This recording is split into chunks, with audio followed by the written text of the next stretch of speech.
स्वागत है आपका हमारे YouTube चैनल कॉमिक फैन पर।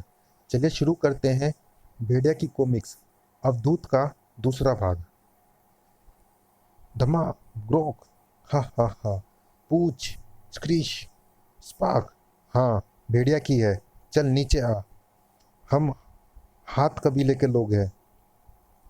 हाथी हमारे कबीले के हैं। पेड़ों से पत्तियां तोड़ते समय मधुमक्खियों का छत्ता भी टूट गया। कान व सूंड में घुसकर मधुमक्खियों के काटने से हाथी क्रोधित हो गए थे।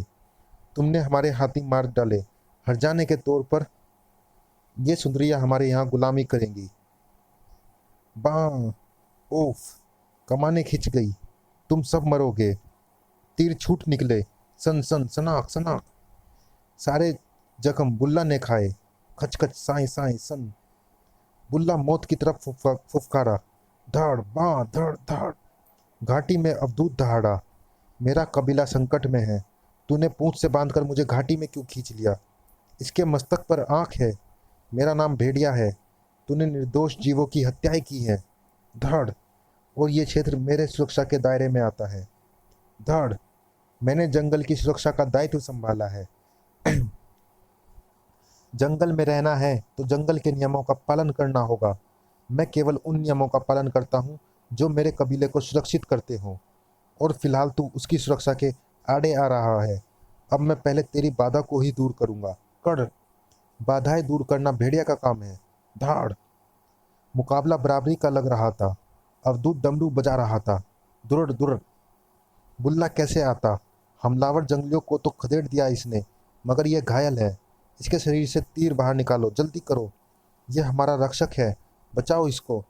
घाटी से आते स्वरों को सुनकर माँ की छाती फटी जा रही थी। अवधूत जरूर किसी मुश्किल में है। वो डमरू बजाकर बुल्ला को बुला रहा है। डमरू की ध्वनि का अर्थ बुल्ला समझता है। वो उठने की चेष्टा कर रहा है। नहीं, उसे उठने मत दो। ये घायल है। चला गया तो तीरों का विष इसकी जान ले लेगा। गला फाड़कर रंभाया था बुल्ला। बाँ। और भेड़िया की आंखें फैल गई। ओह, जंगली भैंसों का झुंड। दगड़ बूम बाप दगड़। ये जंगली सेना बुल्ला की पुकार पर आई थी। ये बहुत ही आक्रामक लग रहे हैं। बाँ दगड़ दगड़। इन्हें इसी ने बुलाया है। उस डमरू को बुझाकर। बुल्ला क्यों नहीं आया? जंगल की सुरक्षा की बाद में सोचना भेड़िया, पहले अपनी सुरक्षा के बारे में सोच। डचाक। गुरु भाटिकी के शिष्य भेड़िया की दिव्य शक्तियों से अनभिज्ञ था शक्ति का परकाल अवधूत।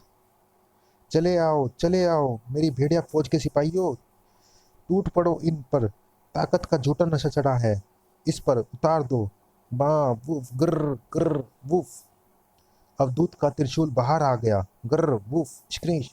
जंगल में कोई अपनी ताकत की चुनौती मुझे पेश करे या मेरे कबीले की सुरक्षा के लिए संकट पैदा करे तो सचमुच मुझ पर ताकत का नशा नशा चढ़ जाता है जो शत्रु को नेस्तानाबूद किए बिना नहीं उतरता। खच्चाक। यहाँ प्रश्न पूरे जंगल की सुरक्षा का था। हे भेड़िया देवता, मदद। अवधूत रुक जाओ। ये भेड़िया है, जंगल का रक्षक। बंद करो ये लड़ाई। माँ तू। अवधूत जल्दी चल। बुल्ला आखिरी सांसें भर रहा है। सारा कबीला दुख से रो रहा है। क्या? ओह, इसलिए डमरू की आवाज़ सुनकर भी नहीं आया।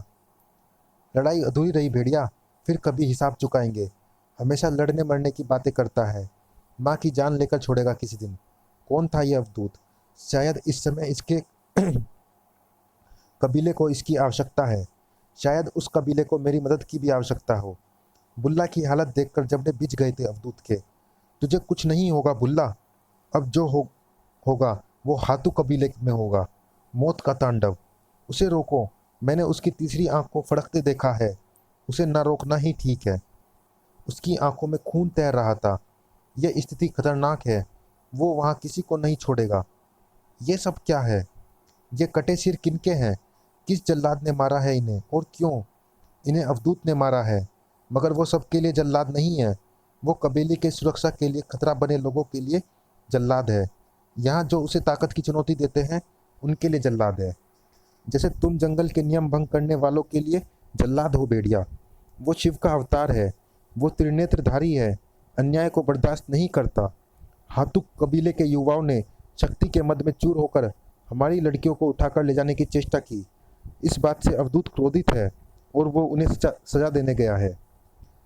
सजा देने का बीड़ा मैंने उठाया है। अवधूत की तीसरी आंख फड़फड़ा रही थी। तबाही, तबाही और सिर्फ तबाही। तबाही दस्तक दे रही थी हाथू कबीले में। हाथियों के कारण ही पड़ा था शायद उनके कबीले का यह नाम। क्र्याओं। तबाही कबीले में प्रवेश कर चुकी थी। क्र्याओं। धमा। अवधूत की तीसरी आंख तबाही का प्रतीक। बुल्ला के एक एक जख्म का हिसाब लूंगा। रोको उसे, खत्म कर दो उसे। खत्म करने मैं आया हूँ। सन सन क्र्याओं। धम धम सन। उफ, हमारे हाथों से छूटे तीर हमें ही लग रहे हैं। अब यहाँ कोई परिंदा भी जिंदा नहीं बचेगा। पकड़ो उसे, वो देव स्तंभ को नष्ट कर रहा है। अकारण ताकत के अहंकार की चुनौतियाँ जो भी देगा वो जान से जाएगा। निशाना मत चूकना, उस पर जुनून सवार है। क्षण। अवधूत जब कहीं से जाता है तो वहां पर बचते हैं केवल शव व आत्माएं। ये तो नरसंस हत्यारा है। भागो स्क्रीश। ये अवधूत नहीं, साक्षात साक्षात यमदूत है। धड़ धड़। हमारे हमारे 50 जंगली इसने पलक झपकते मार डाले। ये सबको मार डालेगा। इसके आगे सिर झुकाओ। ये कहरनाक है। ये कबीले में खाक उड़ा देगा। क्षमा क्षमा क्षमा क्षमा। खचाक। अब सिर्फ मौत मिलेगी, मौत नहीं। रक्षा रक्षा देवता रक्षा। उसका क्रोध अनियंत्रित हो रहा है। लगता है जब तक इस कबीले में जीवन है वो शांत नहीं रहेगा होगा। रक्षा रक्षा देवता रक्षा। क्षमा क्षमा क्षमा। मौत का तांडव मचाता हुआ वो हमारी स्त्रियों के ऊपर से होकर गुजर रहा है।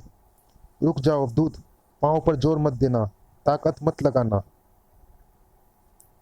पाँव नीचे रख दिया तो इस बार तुम्हारी माँ की छाती कुचली जाएगी।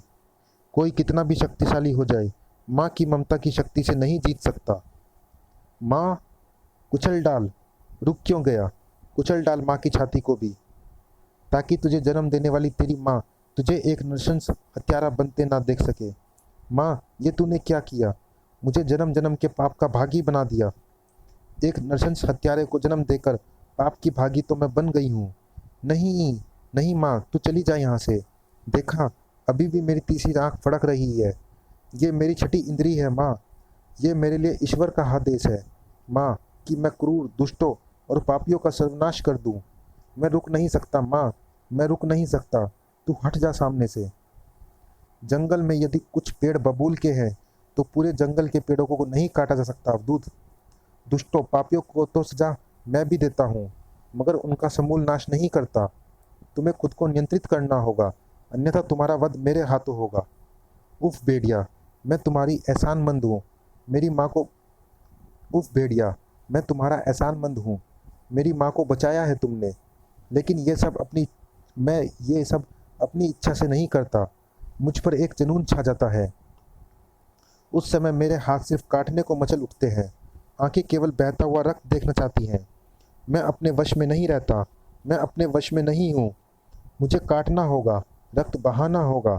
इसे काटने दो, रक्त बहाने दो। पहले सबसे पहले मेरा सिर काट। नहीं, उफ, मुझे मत रोको। मेरे मस्तिष्क में तूफान उठ रहा है। मेरी नसें फट जाएंगी। अपने मस्तिष्क को उसके भीतर भीतर उठने वाले विचारों से खाली कर। उसे ध्यान की मुद्रा में ले आ। उसे समाधि में ले आ, जहाँ तेरा मस्तिष्क विचार शून्य हो जाए। वहाँ ना किसी संकट का भाव होगा और ना सुरक्षा का। अन्यथा अपनी माँ का मरा मुंह देखेगा। फिर उसके बाद बुल्ला को कबीले की रक्षा का भार सौंपकर मेरा बेटा अवधूत जंगल के सबसे वीरानवान हिस्से में बैठकर समाधि में चला गया था। उसकी देखभाल के लिए कबीला भी उठकर वहाँ आ गया। आज 10 बरस हो गए अवधूत को समाधि में बैठे हुए। मत जगाओ उसे, वो जागेगा तो तबाही आएगी। ढम ढम ढम ढम। अरे सुना नहीं क्या तूने? मत जगाओ उसे, मत जगाओ उसे। ढम ढम ढम ढम। क्या हुआ जब जागा अवधूत? जानने के लिए पड़े। प्रेम पिशाच। जारी रहेगा कांटों भरा अंतहीन सफर। प्रेम में अंधे हुए तो हो जाएगा प्रेम पिशाच। क्या पिशाचनी कोबी को चीरकर भेड़िया का प्रेम पा सकी?